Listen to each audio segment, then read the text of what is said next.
The film you're about to see is based upon documented facts. Views and opinions expressed in this program are purely independent, and we do not promote a company, association, or individual through this video. G network industry के बारे में मैं ये समझता हूँ कि काफ़ी इससे लोगों को काफ़ी फ़ायदा हो गया है। ठीक है, एक तरीके से लोगों को रोजगार मिल जाता है इससे। अच्छी है, देखिए बीच में मिडिल मैन नहीं रहता तो डायरेक्ट कंज्यूमर को बेनिफिट मिलता है। MLM का जो इम्पैक्ट है वो बहुत शॉर्ट टर्म भी होता है, कई बार कस्टमर बनते हैं और बहुत शॉर्ट टर्म टूट जाते हैं। चांस मिलता है, लोग ग्रो भी करते हैं, लेकिन अचानक सडनली ऐसा होता है कि कंपनी पॉलिसी चेंज कर देती है, प्रोडक्ट्स चेंज कर देती है या क्लोज हो जाते हैं। तो उसमें जो कर रहा होता है या जिसने आगे से ट्रस्ट करके लोगों को जोड़ा होता है तो उसके लिए प्रॉब्लम आ जाती है। उसमें पुश मेथड है, इसलिए बुरा है। आजकल के टाइम पे किसी के पास पूरी इन्फॉर्मेशन है नहीं, अगर वो किसी को जोड़ भी रहे तो वो उसको पूरी तरह से एक्सप्लेन नहीं करते, उसको पूरे सारे प्रोज एंड कॉन्स नहीं बता पाते। डायरेक्ट सेलिंग, MLM या फिर नेटवर्क मार्केटिंग हमारे देश के लिए कोई नया व्यवसाय नहीं है और लाखों की संख्या में सफल डायरेक्ट सेलर्स और कंपनियां होने के बावजूद भी इस इंडस्ट्री को लोग शक की निगाह से देखते हैं। India is an ideal country for direct selling, क्योंकि हमारे देश में 140 करोड़ से ज़्यादा की जनसंख्या है। दुनिया की सबसे युवा आबादी हमारे देश में रहती है। हम लोग मोस्ट सोशली बाउंड कंट्री के रूप में पूरी दुनिया में जाने जाते हैं। जिस प्रकार का हमारा सामाजिक ताना बाना है तो वो कहीं ना कहीं डायरेक्ट सेलिंग में बहुत हेल्पफुल रहता है। हमारे देश में, भारत में करीब 400 से 500 कंपनी मेरे ख्याल से डायरेक्ट सेलिंग के नाम पे व्यवसाय कर रही है। जब मैं भारत सरकार में कंज्यूमर अफेयर्स सेक्रेटरी था तभी मुझे डायरेक्ट सेलिंग से डायरेक्टली डील करने का मौका मिला, क्योंकि इंटरनल ट्रेड नामक विषय कंज्यूमर अफेयर्स डिपार्टमेंट देखती थी। इंडिया में डायरेक्ट सेलिंग काफ़ी पहले आई थी, कोई इसमें गाइडलाइन नहीं, कोई कानून नहीं है, तो भी ये फैलती चली गई। उसका रीज़न क्या था कि जब कोई सिस्टम सोशियो इकोनॉमिक स्ट्रक्चर को एड्रेस करता है, उसकी प्रॉब्लम को एड्रेस करता है, वो सिस्टम रोक नहीं सकते। 2016 से पहले डायरेक्ट सेलिंग के ऊपर में कोई गाइडलाइंस नहीं थी और लोगों ने उनका फ़ायदा उठाया और बहुत सारी मनी सर्कुलेशन कंपनियां हमारे देश में आई। शुरू में जब ये बिल्कुल अनसपोर्टेड थी, इंडस्ट्री बिल्कुल हिफाजत तरीके से चल रही थी, उस वक्त ये ज़रूरी था कि एक यूनिफाइड आवाज़ उठाना। आवाज़ उठी, समस्याएं तो समाधान भी निकले। कुछ एसोसिएशंस बनी जिन्होंने इस समस्याओं को, इंडस्ट्री की समस्याओं को रिप्रेजेंट किया, गवर्नमेंट को समझाया। जहां चुनौतियों भरे भारत में डायरेक्ट सेलिंग तेजी से विकास कर रही थी, वहीं कुछ लोगों ने डायरेक्ट सेलिंग की आड़ में चिट फंड और पॉन्जी स्कीम से लोगों को भ्रमित किया। 2011-12 एक ऐसा समय था जो डायरेक्ट सेलिंग के लिए सबसे मुश्किल समय कहा जाता है और उस मुश्किल समय में इंडस्ट्री एक ऐसे दौर से गुजरी कि पूरी इंडस्ट्री के ऊपर में डायरेक्ट सेलिंग कॉन्सेप्ट के ऊपर में क्वेश्चन मार्क लग गया था कि ये सही है या गलत है, ये चलेगा या नहीं चलेगा। और हिंदुस्तान की जो अच्छी कंपनियां थी उन कंपनियों को बहुत टफ टाइम फेस करना पड़ा। दिसंबर 2011 से लेके अक्टूबर 2012 तक हमने अपने आंदोलन की शुरुआत की थी दिल्ली के रामलीला मैदान से। उसके बाद हम लोग जंतर मंतर पे रहे लगभग 13-14 दिन।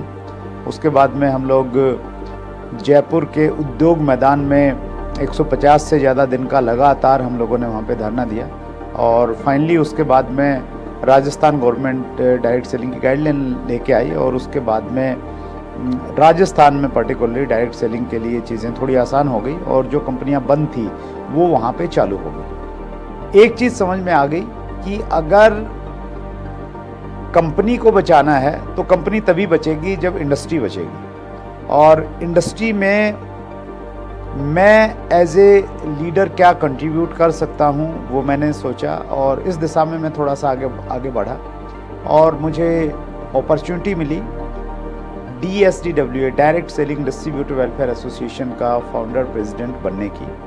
और वहाँ मैंने प्रयास किया कि जो जिम्मेवारी मुझे मिली है उस जिम्मेवारी को मैं अच्छे से निभाऊं। और हम लोगों ने RTI, राइट टू इन्फॉर्मेशन, जो एक हमारे देश में एक अच्छी व्यवस्था है जिसके तहत आप सरकार से बहुत सारे प्रश्न पूछ सकते हैं जो प्रश्न पब्लिक डोमेन में नहीं रहते हैं। तो हमने डायरेक्ट सेलिंग के बारे में RTI लगाई कि डायरेक्ट सेलिंग जो कॉन्सेप्ट है ये इंडिया में लीगल है या नहीं है। हमने 7 मिनिस्ट्रियों को चूज़ किया और 7 में RTI लगाई। RTI लगाने के बाद हमने ये पूछा कि हमारे पास ये समस्याएं हैं, इनको समस्या लेकर हम किसके पास जाएं। तो एक मैरी गो राउंड शुरू हुआ और जब जवाब आए तो इस मिनिस्ट्री ने उसको, उसने उसको, कुछ इस तरीके से हमको इधर से उधर भेज दिया। उन सारे जवाब को नत्थी करके हमने PMO में RTI लगा दी। एक कमेटी बनी, इंटरनल मिनिस्ट्रियल कमेटी। उस कमेटी का मेन काम ये था, ये देखना, ये जानना कि डायरेक्ट सेलिंग जो बिज़नेस है ये सही है या नहीं है, और अगर ये सही है तो इसकी क्या कोई गाइडलाइन होनी चाहिए। बार बार डायरेक्ट सेलिंग इंडस्ट्री के रिप्रेजेंटेटिव्स को मिलके मुझे ये लगा कि यस, एक कोई कानून की जरूरत है। 2 साल लगे अपने आप को ये पहचानने में कि हमारा सुनवाई कहाँ होगी। गाइडलाइन जो सेंट्रल की 2016 में आई है, उससे कहीं पहले सन 2012 में राजस्थान स्टेट की गाइडलाइन आ चुकी थी। उसमें federation of direct selling association का उसमें उल्लेख भी है कि उनकी मांग पर ये दिया जा रहा है। वर्ष 2020 डायरेक्ट सेलिंग के इतिहास में महत्वपूर्ण मील का पत्थर साबित हुआ। जुलाई 2020 से कानून में इसको कहा गया कि ये एक ऐसी प्रोडक्ट सेलिंग प्रक्रिया है जो कि नेटवर्क के थ्रू काम करती है। तो ये बहुत बड़ी जो उपलब्धि डायरेक्ट सेलर्स के लिए थी, डायरेक्ट सेलिंग कंपनीज के लिए थी। इसके बाद विद इन अ ईयर, 1 साल में ही 28 दिसंबर 2021 को कंज्यूमर प्रोटेक्शन एक्ट के अंदर डायरेक्ट सेलिंग के नियम, रूल्स बन गए। डायरेक्ट सेलिंग रूल्स 2021 जो कि भारत सरकार ने 28 दिसंबर 2021 को नोटिफाई की। डायरेक्ट सेलिंग को लीगल रिकॉग्निशन मिल गया है, सोशल रिकॉग्निशन भी मिल गया है। कुछ यूनिवर्सिटीज में डायरेक्ट सेलिंग को पढ़ाया जाने लग गया है, लेकिन उसके बावजूद आज भी डायरेक्ट सेलिंग को अच्छी निगाहों से नहीं देखा जाता। डायरेक्ट सेलिंग को आज भी स्कैम समझा जाता है, और जो लोग समझने वाले हैं वो गलत नहीं है, वो सही है, क्योंकि डायरेक्ट सेलिंग के नाम पे ज़्यादातर स्कैम हुए हैं। एसोसिएशंस अगर होंगी तो एसोसिएशन लोगों को टीच करने का भी काम करेंगी, लोगों में जागरूकता फैलाने का काम करेंगी। इस इंडस्ट्री में जहाँ पर पैसा नहीं लग रहा काम शुरू करने के लिए, जहाँ पर आपको कोई टेक्निकल स्किल नहीं चाहिए काम शुरू करने के लिए, कोई आपको यहाँ पर रिस्क नहीं है, इस वजह से कोई भी कैसा भी व्यक्ति यहाँ पर आ जाता है। आज एक्ट द्वारा जितनी सुरक्षा कानूनी रूप से चल रही डायरेक्ट सेलिंग कंपनीज को मिली है, उतनी ही सुरक्षा एक कंज्यूमर या डायरेक्ट सेलर को भी मिली है।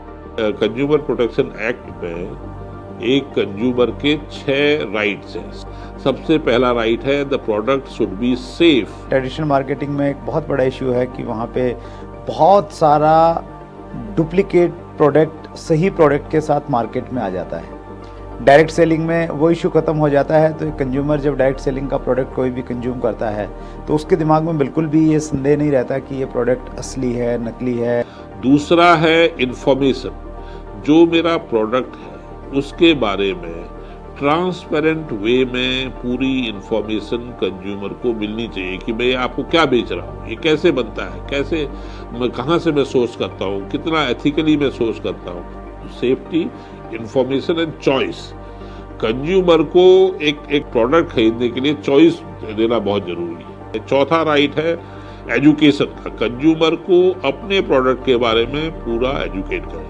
और आप देखेगा, आप लोग जो डायरेक्ट सेलर इस वीडियो को देख रहे होंगे, आप लोग हर समय यही चीजें कंज्यूमर को बताने की कोशिश करते हैं। तो आप डायरेक्टली, इसलिए मैं कहता हूँ कि डायरेक्ट सेलिंग चैलेंज को लेते हुए मार्केटिंग है, ये आसान नहीं है।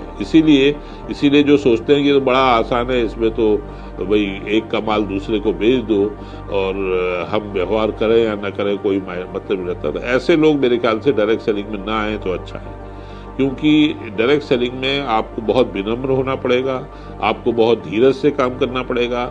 ओवरनाइट इसमें कोई पैसा बना नहीं सकता और न बन सकता, और कोई भी ऐसी बिजनेस नहीं है जहाँ की ओवरनाइट पैसा बनता है। डायरेक्ट सेलिंग एक it's is more of social cause, more for social cause, एक सोशल सर्विस की तरह से इसको लीजिए, it will grow like anything. ये लोगों के अंदर में एक अच्छी सोच पैदा करता है, अच्छे रिलेशन बिल्डअप करता है, व्यक्तित्व विकास में बहुत योगदान करता है, देश दुनिया में घूमने की अपॉर्चुनिटीज़ यहाँ से मिलती रहती हैं। एक आम व्यक्ति अपनी लीडरशिप को निखार के दुनिया के सामने वो लीडर के रूप में प्रस्तुत हो सकता है। ये सारी की सारी चीज़ें हैं, लेकिन उसके लिए हमें सेल्फ डिसिप्लिन होना पड़ेगा। तो मेरे ख्याल से जो 5वां राइट है कंज्यूमर का, हियरिंग का, वो भी आप बखूबी से निभाते हैं।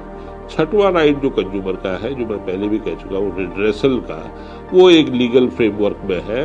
इसके लिए national commission, state commission, district commission बने हैं। जैसे एक डायरेक्ट सेलर को संगठित होना चाहिए, मैं तो चाहता हूँ कि कंज्यूमर को भी उतना ही संगठित होना चाहिए, जिससे कि दोनों का भला हो। कई सारी एसोसिएशंस हैं हमारे देश में, वो एसोसिएशन अगर सब मिलके एक एसोसिएशन हो जाएं, जॉइंट ग्रुप में अगर अपनी आवाज़ सरकार के सामने रखें, तो मुझे लग रहा है कि वो और अच्छा होगा इंडस्ट्री के लिए। और मैं बहुत आशान्वित हूँ इस विषय पे। एक दिन आएगा जब हिंदुस्तान में केवल मात्र एक ही एसोसिएशन रहेगी। अनफॉर्चुनेटली बैड एम्बेसडर्स इस इंडस्ट्री में बहुत है, क्योंकि वो थोड़े दिन आए, उन्होंने देखा और उनको बताया गया कि भाई यहाँ तो बहुत ही, यहाँ तो पैसा ही पैसा है, माला माल हो जाओगे, और वो सोचे कि पहले दिन या पहले हफ्ते या पहले महीने या पहले साल में हो जाएंगे, तो वो नहीं हुआ। तो वो फिर जो है अपनी या इस प्रोसेस को, ये नेटवर्क मार्केटिंग को ही बदनाम करने लग जाते हैं। तो please beware of those people, उनसे सावधान रहें। किसी भी व्यक्ति को डायरेक्ट सेलिंग में इंट्रोड्यूस करने से पहले इसके चैलेंजेस बहुत अच्छी तरह समझा दें। डायरेक्ट सेलिंग इंडस्ट्री में हमारे यहाँ पे कल्चर है कि जो भी लोग अचीवर बनते हैं, जिनकी ज़िंदगी में बदलाव आए हैं, उनको हम लोग दूसरे लोगों के सामने प्रस्तुत करते हैं, ताकि नए लोगों को प्रेरणा मिले और वो रिलेट करें कि जब इसकी ज़िंदगी में इतने बदलाव आ गए तो मेरी ज़िंदगी में भी आ सकते हैं। ये साइकिल पे चलता था, आज इसके पास में मर्सिडीज आ गई है तो मेरे पास में भी आ सकती है। ये एक टूटे हुए घर में रहता था, आज बंगले में रहता है, तो मेरा भी बन सकता है। तो ये पक्ष तो हम लोग दिखाते हैं, लेकिन इसके ऊपर में जो कंडीशंस अप्लाई हैं वो अक्सर हम लोग भूल जाते हैं। वो कंडीशंस बतानी ज़रूरी हैं कि इसके लिए कितना संघर्ष करना पड़ता है, कितना टाइम देना पड़ता है। अगर हम लोग उस प्रकार से अगर कहीं ना कहीं बताएंगे तो एक अच्छा संदेश जाएगा। और जो लोग किसी लालच के बस में आ जाते हैं, या कुछ लोग ये मान लेते हैं कि डायरेक्ट सेलिंग तो एक लॉटरी जैसा है कि अगर लॉटरी लग गई, और बहुत सारे लोग कहते भी हैं कि ये तो किस्मत का काम है, किसकी अच्छी चल गई तो वो कामयाब हो जाता है, किसी के नीचे 2 लोग अच्छे, 4 लोग अच्छे मिल गए तो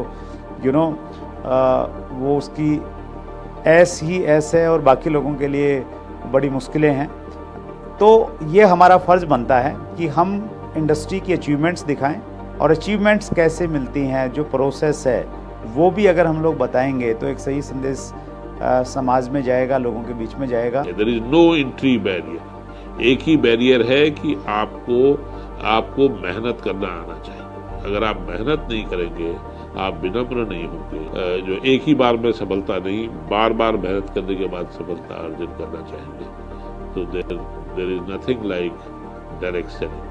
WFDSA, world federation direct selling association के अगर हम लोग 2020 के डाटाज देखते हैं तो उसमें हमें मालूम चलता है कि हिंदुस्तान का जो CAGR है, 3 साल का CAGR, वो सबसे ज़्यादा रहा 17.6%।